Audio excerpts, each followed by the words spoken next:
In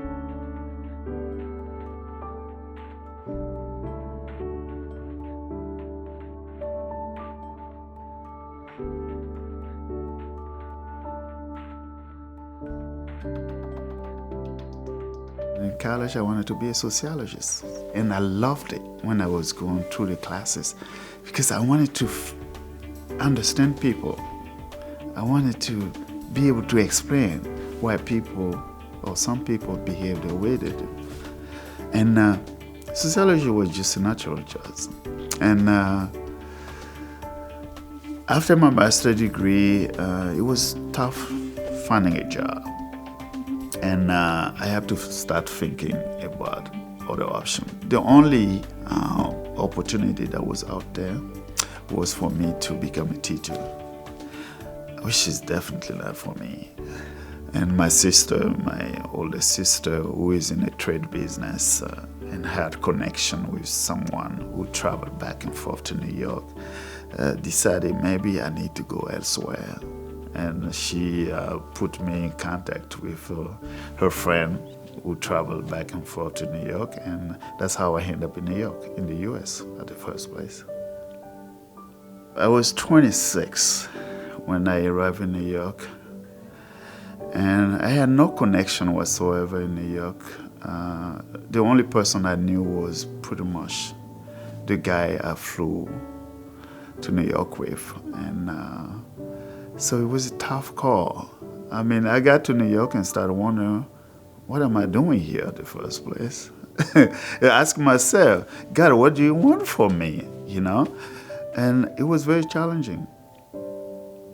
I believe God really worked magnificently in my life in regard to that, because I was ready to go back.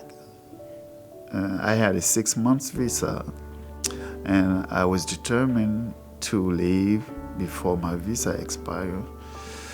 And I started to like it for some. I started working in a restaurant, and the food was free, which was great. And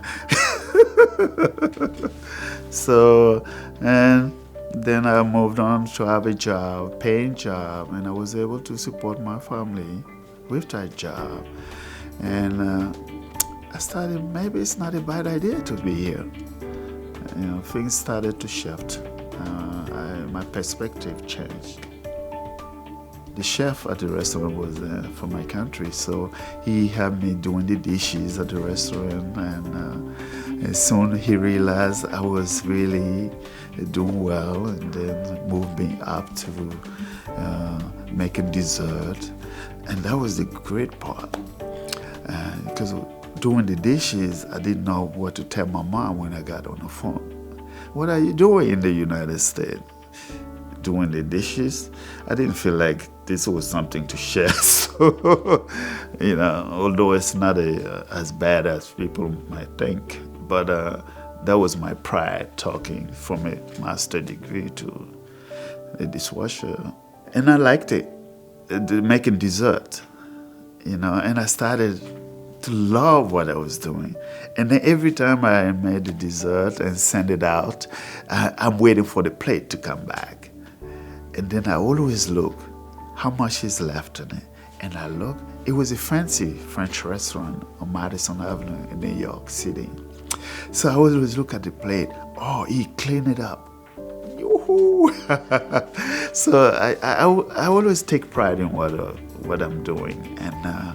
And that kind of helped me, and build a baker in me.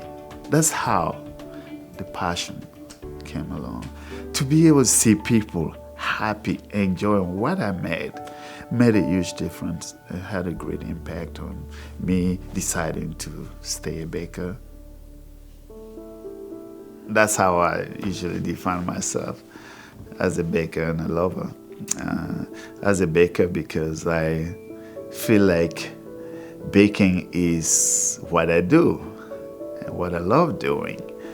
And as a lover, I think of myself as called to be a family man, to be a daddy, called to be the support of my household.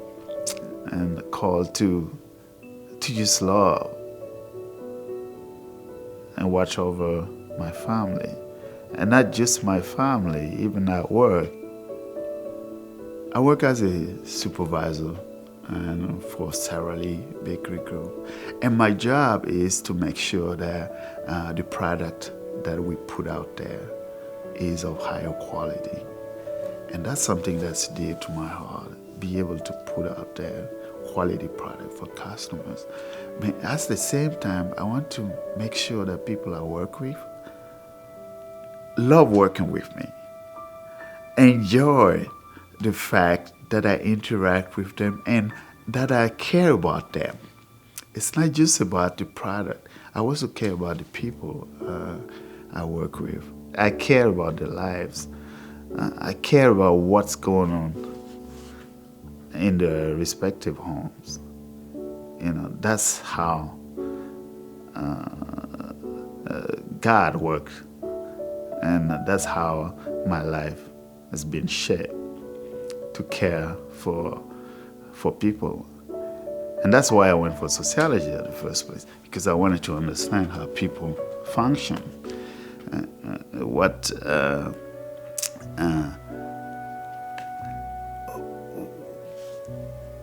shape people. By understanding that, and then you know how to approach them. I want people to always think that you are the story that you're telling yourself. And make sure to tell yourself great stories. And live your life. And live that well. That's the key. That's the key.